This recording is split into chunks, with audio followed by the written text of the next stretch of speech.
Yo, yo, yo, yo, yo, what is going on, COD Familia? It is your boy BN, aka Mr. Kingdom Builder, and today I thought it would be nice to look at the Dragon Ticket gifting system and talk about some pros and cons that can follow and what we might end up expecting for a new standard of boosting, because this could very well happen. As always, if you enjoy the content, make sure you throw us up because it helps out a lot. So let's start off by just reading what the line item here is from the latest patch 1.0.31 Golden Autumn. So we're in number 10, other new content. If we go to number 4, it says added dragon ticket gifting feature. You can now gift purchased dragon tickets to Alliance members. This feature is still in testing and will be rolled out to certain players. That's important. We'll be touching on that in a moment. See in-game for more details. Okay, now for those of you who may or may not be familiar with exactly what dragon tickets are, let me explain. If we go over to Pluto Mall, which is the official CoD dragon ticketing purchasing system, you can just simply go on Google and type in Pluto Mall CoD or Pluto Mall Call of Dragons. It'll probably be one of the first top links. And you can go in here, you log into your account, and you will be able to purchase bundles. And you can see, right, you can do the individual ones. You can purchase in bulk if you'd like, and that's really where kind of the savings comes in, where we did a video on this before where we showed responses and feedback from some of the top players and top spenders in the game and what they thought about Pluto Mall, and pretty much the consensus was that it's just easier to do bulk purchasing and you get to save a little bit of money. Okay, so now we take that to in-game, where I imagine you're only going to be able to kind of send gifts to players that are in your alliance. I just wouldn't really expect you to be able to do it for people outside of your alliance. And I guess if anything, not to say that it kind of creates this soft cap, but it doesn't really matter, I guess, at that point, if you're sending gifts to people outside of your alliance or inside of your alliance. I mean, even if they just join, you know, will they have to be at a certain level? Do they not have to be at a level? Does the person gifting have to be at a certain level? Obviously, there's some of those finer details weren't really disclosed in the patch notes. It just would have been nice if some of that was provided. So now let's go over to the Discord and see what are some people saying about the gifting system, and then I'm going to give you my thoughts on it. So one we have here, which is from COD, right? The dragon ticket gifting feature is currently still in testing phase. We will consider your suggestions to see if we can make this feature available to all players once the testing is complete. Okay, so what's being tested? So Bellamy asked, please make it so we can gift without being membership 15. That is actually insane. And then Tenzi says membership 15. Bellamy says VIP 15. Well, no. It's a good thing. I don't know. It says membership 15, so how do I know I'm only membership 10? Because there's no reason for someone not VIP 15 to give dragon tickets instead of using that on their own account. That's an opinion. You don't want to spend it on your own account. You're selfish, lol. You do you, by the way. If you have any free-to-play plans, don't give them tickets if they want to stay free-to-play. It'll take away their banner. Okay, so this is the thing about, and this has come up as well. I'm going to touch on this in a moment.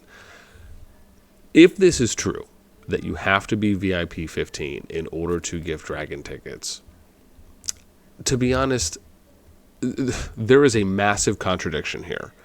And I'm going to touch on that in a moment too. It doesn't really matter to me what VIP level you're at in order to gift dragon tickets. I mean, if you want to gift a dragon ticket while you're leveling up your account, it's just more spending that you're going to do.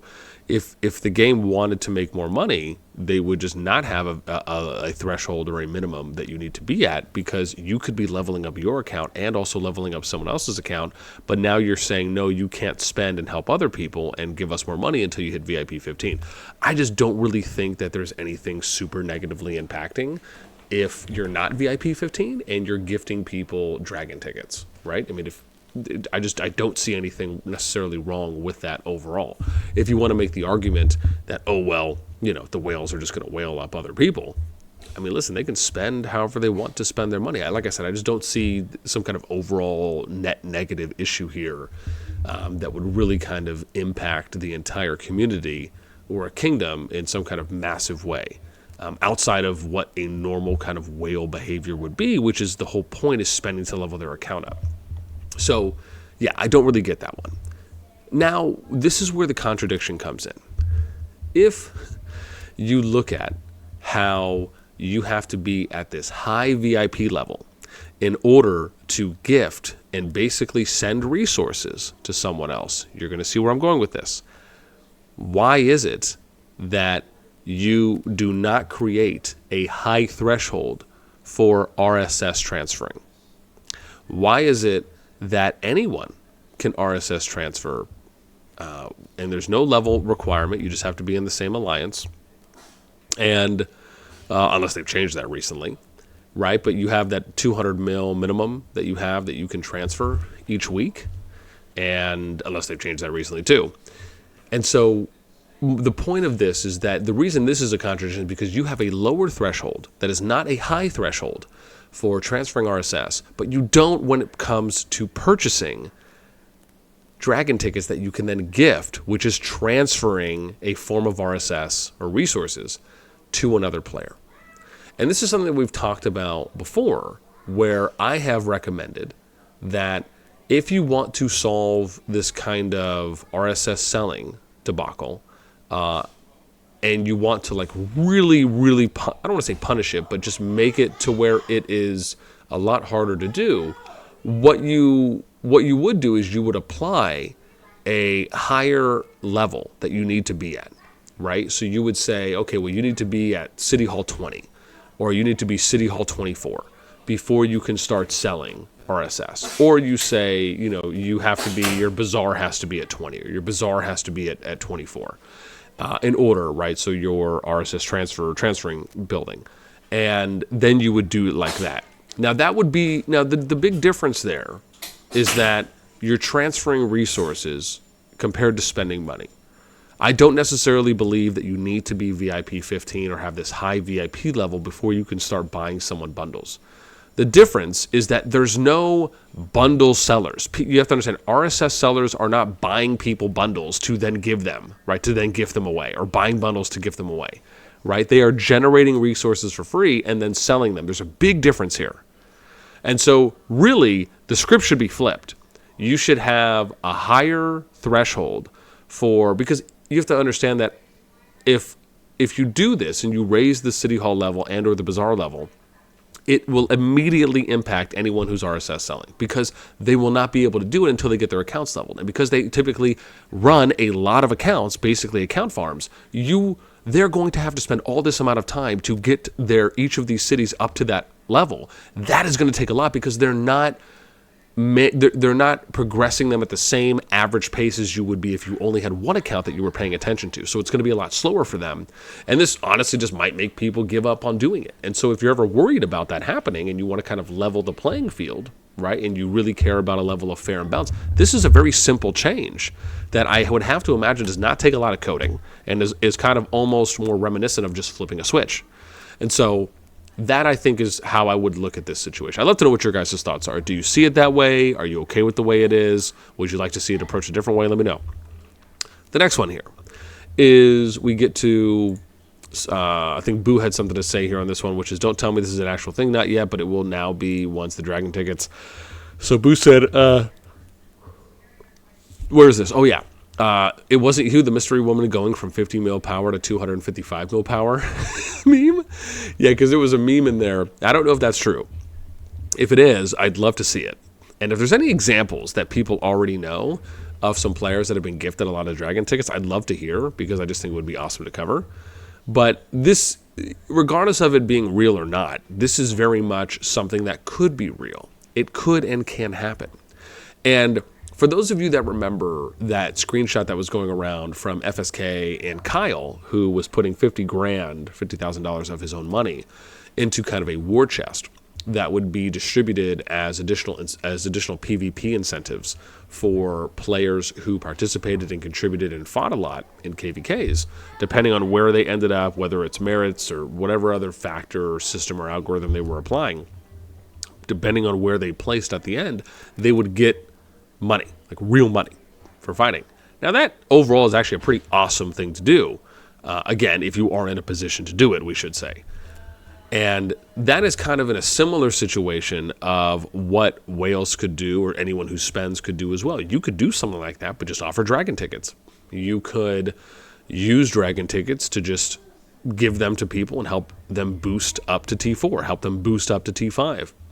There's a number of ways that you can really approach utilizing something like dragon ticket gifting. Again, we'll get more to that in a moment. So Leo here said, damn, I got dragon ticket gifting. So this was something that was being thrown around, and I don't know exactly where the image is, but someone had shown, oh, here it is. Is this it? Number of problems, this issue? Oh, no, it's not. Okay.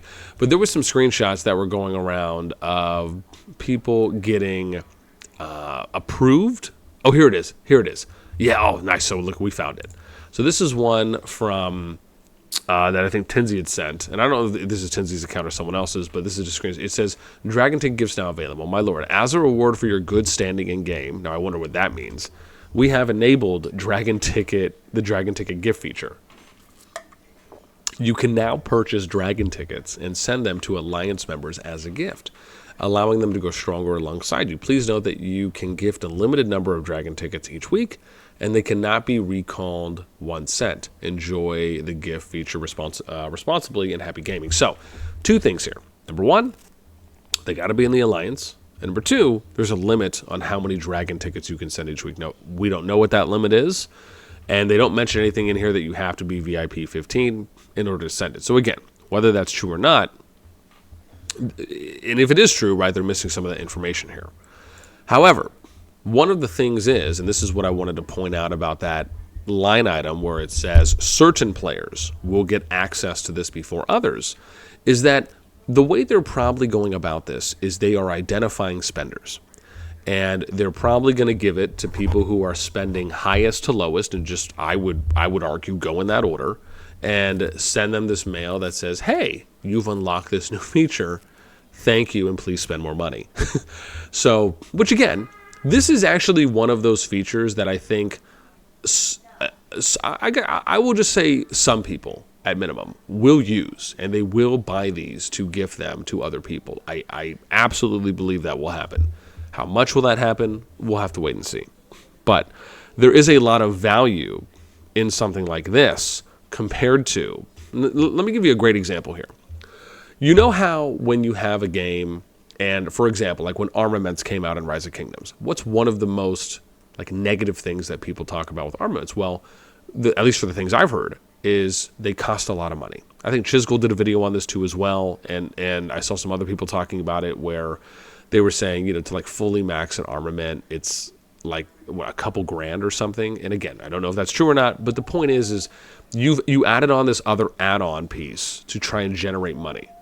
This way of doing it, this feature, Dragon Ticket gifting, is actually a kind of non-toxic-ish way to do it, where you're allowing for the spenders who want to spend and actually help their kingdom by boosting other players in power, which means those players are more likely to now contribute, to participate, to engage, because they're able to get their characters to endgame that much faster, compared to you adding on another element of spending in-game to buy this other resource, to buy this other accessory that the majority of the player base will not be in a position to do, just the people that spend.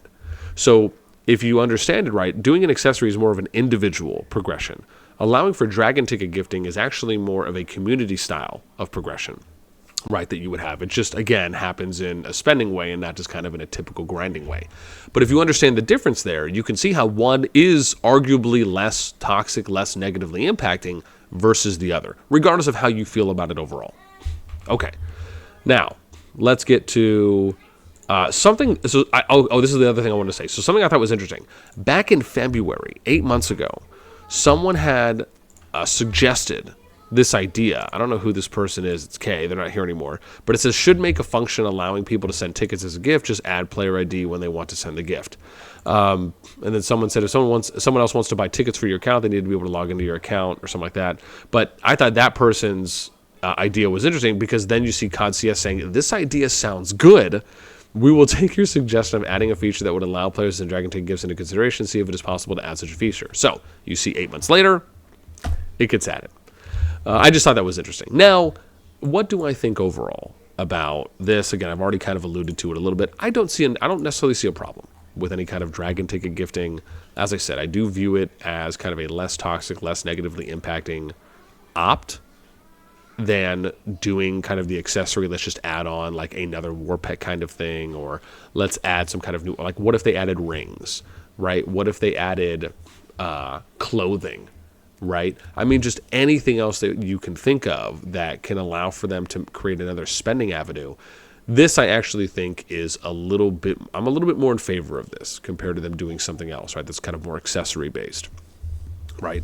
I mean, heck, what if they started saying, oh, well, we're going to add kites into the game, right? You need to start working on getting all your kites upgraded, right? So you can start flying around with your war. I mean, just who knows? Anyways, point is, this is something I think can be a benefit. Now, as I said, you could have some spenders that end up just boosting a bunch of people up to T5. This is also something where on the kind of opposite side, you could gift people that are free-to-play players. And this is something that is kind of a worry in our top free-to-play group. So if you're a top free-to-play player, or you're over, I'd say like 25 mil power as a free-to-play player, and you want to get access to our kind of top, I have a private Discord channel on my server for top free-to-play players. And this is just a place for them to congregate, to discuss, to theory craft, to advise one another. And it's a pretty active chat. So I'm actually very happy something like this has worked out in a really positive way, where you have a lot of collaboration between a lot of the top free-to-play players. So the people that you see me feature on the top free-to-play list for the top free-to-play players across the entire game, the majority of those people are in this Discord. And it's just a really great resource if you are someone who's a free-to-play player and you're looking to get access. I may even consider at maybe some point making it like publicly viewable, but for now I really kind of like the, I don't know, what is it, the cachet of it, if that's even the right word to use.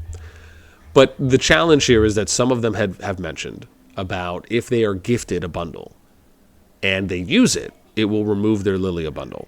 And then they, would kind of lose their free-to-play status, right? Their badge of honor.